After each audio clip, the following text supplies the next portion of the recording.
Special Assignment Correspondent Chuck DeCaro has taken a rare inside look at this question, and he files this exclusive report. U.S. conventional military power, jets, battleships, and all types of troops are now committed to fighting and even preempting international terrorists. Secretary Jsoc remarks about the military combating terror stem from the top-secret National Security Decision Directive signed by President Reagan in April. The directive committed all U.S. forces except nuclear weapons units to battling terrorism. The forces will be tailored to the level of the threat. But for hostage barricade situations and the rescue of kidnapped U.S. citizens, a secret counter-terrorist unit called the Joint Special Operations Command, or Jsoc, will go into action. Jsoc is composed of a number of units, including Army Rangers and Special Forces Delta teams, along with Navy Sea, Air, Land, or SEAL Frogmen, and other military units. We're aboard an MC-130 combat talent aircraft of the U.S. Air Force's 1st Special Operations Wing. We're on a mission right now, simulating the penetration of enemy territory at very low altitude. We're only about 150 feet above the terrain. This aircraft is designed to penetrate deep inside an enemy nation to support Special Forces troops operating with guerrilla units. In this exclusive report, CNN went on a number of exercises with this heretofore secret unit and saw a wide range of its capabilities. The first, a very low-level penetration of simulated enemy territory, followed by the parachuting of a combat control team into the Gulf of Mexico for a waterborne infiltration mission. The team sergeant leads his flipper-equipped unit out of the combat talent aircraft, clomping out of the open tail ramp behind their rubber assault boat, an ungainly but apparently effective jump method. Though strung out over a quarter of a mile, the 6 team members swim back to the assault craft, rig their gear and outboard motor, and move out, later picking up this reporter dispatched from another craft.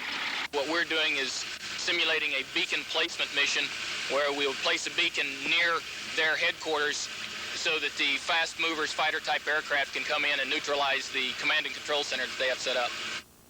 The combat control team approaches landfall, and a scouting party goes in to check out the area. The balance of the team follows, stealthily approaching a grove of trees near the target. The radio beacon men move out. When they return, the team quietly departs the area and heads for the boat. Later, another combat talon demonstrates a rescue. Thundering into a short, barren airstrip, the MC-130 drops down steeply as it would in combat to avoid small arms fire. It smacks down smartly as its pilot applies full reverse thrust and heavy brakes. Turning around rapidly, he lowers the tail ramp. This reporter and an Air Force sergeant simulating rescuees scramble aboard as the pilot, wasting no time, adds full power and begins an assault takeoff. Another rescue method, called the Fulton Recovery System, was demonstrated next. A balloon is launched to an altitude of about 800 feet. Just below it are 2 red flags which indicate the pickup point. In the air, the aircraft commander opens the V-shaped yoke and heads straight for the gap between the red flags. Using precise handling skills, the pilot hits the nylon rope dead on. The balloon bursts as it is designed to, and its tether is hand-grabbed by a crewman leaning out of an open flight deck hatch who ties down the rope for safety. A weighted container simulating a person is pulled straight up and dragged behind the aircraft, flying at 150 miles an hour. Held in by a hydraulic lock at the center of the V-shaped yoke, the rope trails behind the aircraft, where it is snagged and winched aboard.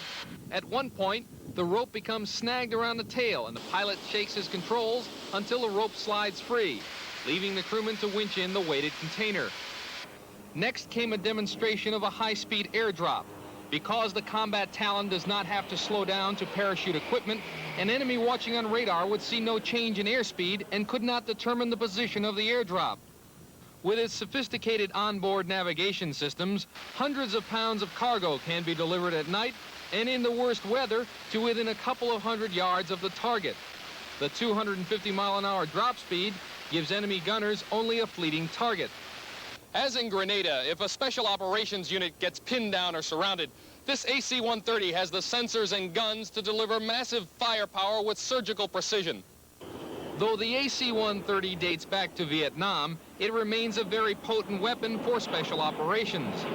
Armed with twin Vulcan 20mm guns capable of firing 3,000 rounds per minute each, it also carries a gyro-stabilized 40mm automatic cannon and a huge 105mm howitzer.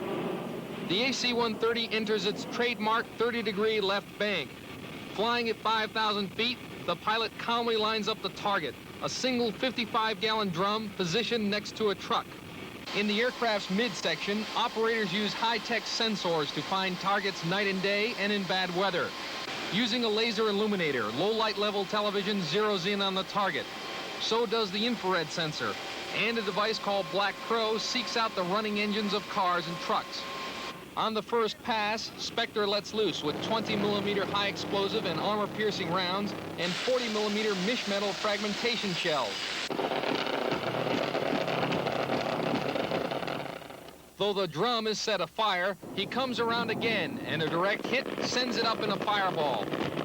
Next, the 105mm howitzer is put into action. The pilot calmly lines up the target in his gun sight and squeezes the firing button. He consistently puts the big white phosphor shells on target. Switching to high explosive warheads, the crew feeds the howitzer as round after round hit the targets 2 miles away. Given the rising tempo of international terrorism and the necessity for the United States to counter it by operating on the very edges of belligerent conflict, it will in all probability be the men of the 1st Special Operations Wing who will air deliver the counterpunch. From Hurlburt Field, Florida, this is Chuck DeCaro, CNN on Special Assignment. And still ahead, a new space program will mean millions of new jobs worldwide. Steve Miller will have that story next from Los Angeles. Leaders of aviation take to the sky on wings. On this episode, the ugliest airplane in the world, in war and in peace, it does what no other can do.